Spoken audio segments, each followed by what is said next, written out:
Welcome to the Tech Egg. Don't get scrambled. Enjoy the video. You'll start with what you can do right now.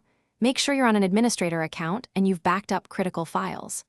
Once confirmed, open Settings and run Windows Update, then open Device Manager to update graphics and storage drivers. Next, press Ctrl+Shift+S and N processes that use most CPU or memory. Make note of names.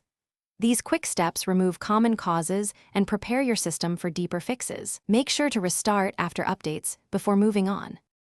Now you'll probe deeper. Boot into safe mode to see if crashes stop, which tells you if third-party software is involved.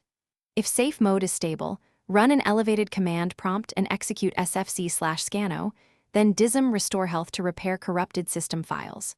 While those run, open Event Viewer and Reliability Monitor to capture faulting module names and timestamps. That information guides targeted updates or uninstall choices.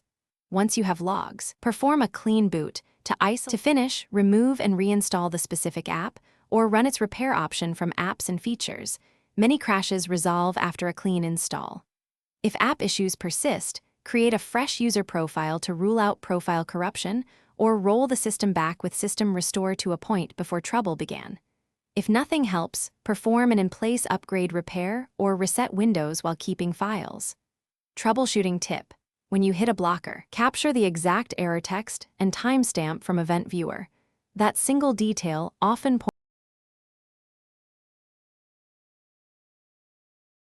Thanks for watching. Consider subscribing if I helped unscramble your problems.